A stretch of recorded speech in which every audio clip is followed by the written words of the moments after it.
مومن طاہر صاحب، آپ سے میں ایک بات پوچھنا چاہوں گا۔ عیسائیت یا مسیحیت کی طرف سے جو اسلام کے اوپر اعتراضات ہیں، وہ بعض اعتراضات ایسے ہیں کہ وہ کمپیریٹیو نیچر کے اعتراضات وہ کرتے ہیں۔ اس میں مثلا ایک وہ یہ کہتے ہیں کہ اگر فرض کریں کہ آپ کا جو آرگیومنٹ ہے کہ اسلام دفاعی جنگوں کی اجازت دیتا ہے، اگر اس کو درست بھی مان لیا جائے تو پھر بھی عیسائیت اور مسیحیت ایک زیادہ پرامن مذہب کے طور پر سامنے آتی ہے، کیونکہ اس میں تعلیم یہ دی گئی کہ اگر کوئی تمہارے ایک گال پہ تمانچہ مارے تو تم دوسرا گال آگے کر دو۔ اس کے جواب میں آپ کیا کہیے گا؟ بات یہ ہے کہ دعوے کو ثابت کرنا دعوے دار کا کام ہوتا ہے۔ تو ان کا یہ دعویٰ ہے کہ یہ بہت اچھی تعلیم ہے اور اس سے دنیا میں امن قائم ہو سکتا ہے۔ سوال یہ ہے کہ کیا انہوں نے اپنے عمل سے یہ ثابت کیا ہے کہ یہ تعلیم قابل عمل ہے اور اس پہ عمل کر کے انہوں نے دنیا میں امن قائم کیا؟ تو جب ہم دیکھتے ہیں تو جواب نفی میں ہے۔ اصل میں بات یہ ہے کہ یہ ایک وقتی تعلیم تھی جو یہودیوں کی سنگ دلی ختم کرنے کے لیے حضرت عیسیٰ علیہ السلام نے ان کو دی۔ یہود کو حضرت موسیٰ علیہ السلام کے زمانے میں یہ تعلیم دی گئی تھی کہ بہادری جیسے ایک خوبی کو ختم نہ سمجھو، تم مصریوں کے غلامی میں رہ کے لمبا عرصہ بہادر نہیں رہے بلکہ بزدل ہو گئے ہو، کبھی کبھی انتقام بھی لیا کرو ورنہ دوسرا اور شیر ہو جاتا ہے۔ لیکن 1400 سال کے عرصے میں یہود اس پہ بڑی شدت سے عمل کرتے رہے اور انہوں نے دوسرا پہلو نظر انداز کر دیا کہ نرمی بھی کچھ چیز ہے۔ تو اس کی وجہ سے وہ سخت سنگ دل ہو گئے اور انتقام اور انتقام اور انتقام ان کا نعرہ رہا، دانت کے بدلے دانت اور کان کے بدلے کان، جو ان کی تعلیم تھی۔ عیسیٰ علیہ السلام نے ان کو سمجھایا کہ دیکھو سنگ دلی اچھی نہیں، انتقام پہ زور دینا اچھا نہیں، لوگوں پہ رحم کرنا اور معاف کرنا بھی سیکھو۔ اس تعلیم کا دوسرا گال آگے کرنے کا یہ مطلب تھا، نہ یہ کہ یہ تعلیم آفاقی تھی، ہر وقت کے لیے تھی، ہر زمانے کے لیے تھی، ہر مجرم کے لیے تھی اور ہر صورتحال کے لیے تھی۔ قطعاً اس کا یہ مطلب نہیں تھا، اس کا صرف اتنا مطلب تھا کہ ان کی سنگ دلی دور کی جائے، یہ اس کا اصل مقصد تھا۔ اور جب ہم دیکھتے ہیں کہ حضرت عیسیٰ علیہ السلام نے جو یہ تعلیم دی، اس کے نتیجے میں واقعی عیسائیوں میں ایک نرمی آئی جنہوں نے آپ کو مانا۔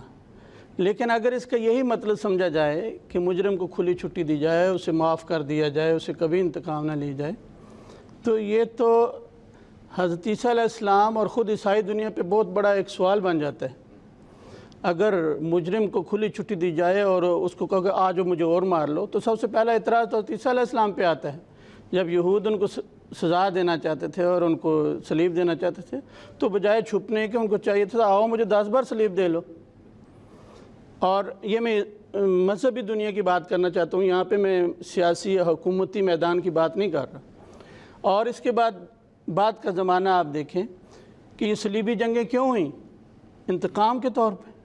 اگر دوسرا گال بھی پیش کرنے کا یہ مطلب تھا کہ مجرم سے سزا نہ دی جائے اور اس کو جو مرضی کرنے دیا جائے، تو چاہیے تھا کہ صلیبی جنگیں نہ ہوتی۔ پاپائے روم مختلف وقتوں میں یورپ کے حکمرانوں کو نہ اکساتے کہ جا کے بیت المقدس واپس لو، بلکہ پاپائے روم جتنے بھی مختلف گزرے ہیں جنہوں نے اکسایا، ان کو چاہیے تھا کہ اپنے حکمرانوں کو بھی سمجھاتے اور اپنی عیسائی دنیا کو بھی سمجھاتے کہ ہاں تم بیت المقدس واپس کرنے کی بات کرتے ہو، لو میں ان کو اپنا پایا تخت دیتا ہوں، کیونکہ تعلیم یہ ہے کہ جو پاس ہے وہ بھی واپس کر دو، بجائے اس کے کہ انتقام لو۔ اگر تم سے کوئی چادر مانگتا ہے تو قمیص بھی اتار دو۔ اس کا اگلا جملہ اس تعلیم کا یہ ہے۔ تو ثابت ہوا کہ یہ مطلب نہیں تھے۔ اور دوسرا یہ بات، یہ تو دوسروں کے بارے میں بات تھی نا، اب جو عیسائیت کا اپنا اندر جو معاملہ رہا ہے وہ بھی ثابت کرتا ہے کہ اس تعلیم پہ کبھی انہوں نے عمل نہیں کیا۔ اسپین میں جو ان سے اختلاف کرتا تھا اس کے ساتھ جو کیا، وہ ایکویزیشن کے نام سے بڑی مشہور تاریخ ہے اسپین میں، بڑی دردناک اور بڑی ہولناک اور تاریخ ہے عیسائیت کی۔ اس میں جو بھی ان سے اختلاف کرتا تھا اس کو یہ سزا دیتے تھے، حتیٰ کہ جلا دیتے تھے۔ جادو کے نام پہ جادو کی تہمت لگا کے عورتوں کو جو بھی اختلاف کرتی تھیں ان کو جلا دیتے تھے۔ پھر گلیلیو کے ساتھ جو کیا وہ بڑا مشہور واقعہ ہے، جب گلیلیو سائنسدان نے یہ ثابت کیا کہ زمین سورج کے گرد گردش کرتی ہے، نہ کہ جیسے بائبل کہتی ہے کہ سورج زمین کے گرد گردش کرتا ہے۔ تو گلیلیو کو انہوں نے اتنی سزائیں دیں مذہبی دنیا نے، مذہبی لوگوں نے، کہ اس بیچارے کو آخر پہ مجبور ہو کے اپنا یہ نظریہ واپس لینے پڑا، اور اس نے کہا کہ اصل میں میرا دماغ خراب ہو گیا تھا، بات وہی ہے کہ سورج زمین کے گرد گھومتا ہے، نہ کہ جیسے میں نے دیکھا، میں نے غلط دیکھا۔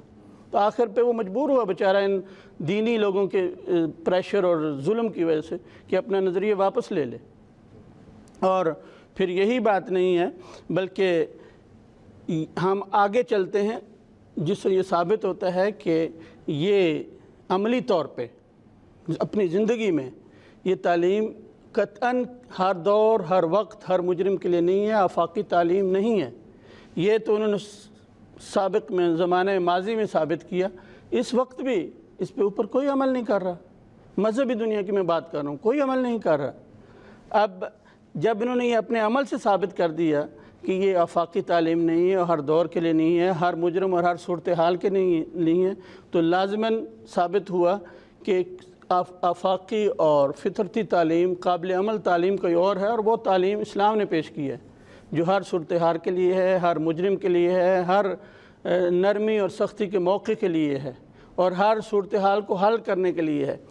اب اسلام نے جو تعلیم دی وہ یہ ہے، ادفع باللتی ہی احسن السیئہ، کہ بدی کو ختم کرو، فساد کو معاشرے سے ختم کرو ایسے طریق پہ کہ جو بہترین ہو۔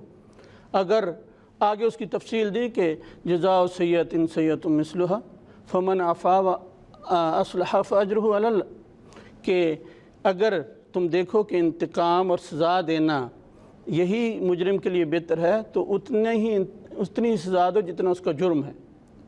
اور دوسری صورت یہ جو بہتر اللہ تعالیٰ نے قرار دی ہے کہ فمن عفا واصلح فاجرہ علی اللہ، جو اللہ تعالیٰ کو خوش کرنے کے لیے، اللہ تعالیٰ سے اجر پانے کے لیے عفو کرے، اس صورت میں کہ مجرم کی اصلاح ہوتی ہو تو اس کو معاف کر دینا چاہیے۔ یہ دو صورتیں اسلام نے پیش کی ہیں، اور یہی انسانی فطرت کے مطابق ہیں۔ انسانی فطرت ہم دیکھتے ہیں کہ بعض لوگ جرم کر کے ایسے شرمندے ہوتے ہیں، ندامت ان کو پانی کی طرح بہا دیتی ہے، وہ گویا مر جاتے ہیں۔ اب مرے ہوئے کو وہ مارنا کیا، اس کو معاف کرو۔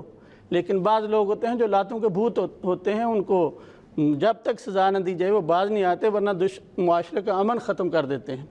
اور ان کی مثال ایک پھوڑے کی طرح ہے جو دوائیوں اور کریموں سے ٹھیک نہیں ہوتا، بلکہ اس کے لیے نشتر چاہیے۔ تو جب تک وہ نشتر استعمال نہیں کریں گے، وہ پھوڑا سارے جسم کے لیے خطرہ بن سکتا ہے، کینسر بن سکتا ہے، جان لیوا ہو سکتا ہے۔ اسی طرح ایسا مجرم جو اپنے جرموں سے باز نہیں آتا اور عفو اس کو اوپر کچھ اثر نہیں کرتا، اس کو لازمی سزا دینی پڑے گی، ورنہ وہ سارے معاشرے کا امن ختم کر دے گا۔ یہ اسلامی تعلیم ہے، یہ آفاقی تعلیم ہے، اور یہی وہ تعلیم ہے جس کے اوپر یہ عیسائی دنیا بھی عمل کرتی ہے۔ اب ہم دیکھتے ہیں ہر حکومت، ہر معاشرے میں پولیس کا سسٹم ہے، عدالت کا سسٹم ہے۔ یہ کیوں ہے؟ اس لیے کہ ہر مجرم جو ہے وہ عفو سے سیدھا نہیں ہوتا، بلکہ بعض کو سزا دینی پڑتی ہے۔ اگر عفو اور دوسرا گال ہی ہر صورت میں پیش کرنے سے معاشرہ اصلاح پا سکتا ہے، تو یورپ اور ویسٹ میں ان کو چاہیے کہ اپنی حکومتوں سے کہیں، جو ان کے دینی لوگ ہیں، لیڈر ہیں، اپنی حکومتوں کو کہیں کہ تم سے عدالتوں اور پولیس سے ابھی تک تو یہ فساد معاشرے کا ختم نہیں ہوا، یہ عدالتیں اور پولیس کا سسٹم ختم کرو، ان کے اوپر کیوں ملینز ضائع کرتے ہو، ان کو ختم کر دو، خود بخود معاشرہ اصلاح پذیر ہو جائے گا۔ یہ تو جہاں تک عام صورتحال میں تعلیم کا ذکر ہے، اسلام کی تعلیم ہے، جو یقیناً عیسائی تعلیم پہ فوقیت رکھتی ہے، اور یقیناً یہی آفاقی اور قابل عمل تعلیم ہے اور فطرت کے مطابق ہے، جیسے میں نے عرض کیا۔ لیکن اب اگر صورتحال بن جائے لڑائی کی، تو اسلام نے بڑی واضح تعلیم دی ہے، جیسے انہوں نے اقرار کیا ہے کہ مان لیتے ہیں۔ اسلام نے کہا ہے کہ قاتل الذین یقاتلونکم، کہ ان سے لڑو جو تم سے لڑتے ہیں، اور دوسری جگہ فرمایا کہ اذن للذین یقاتلون بانہم ظلموا، ان کے اوپر جنگ مسلط کی جاتی ہے تو وہ دفاع میں کھڑے ہوتے ہیں۔ تو اسلام نے ہمیشہ دفاعی جنگ کی اجازت دی ہے، ظلم اور زیادتی اور اپنی حکومت بڑھانے کے لیے اجازت نہیں دی، ایک بات۔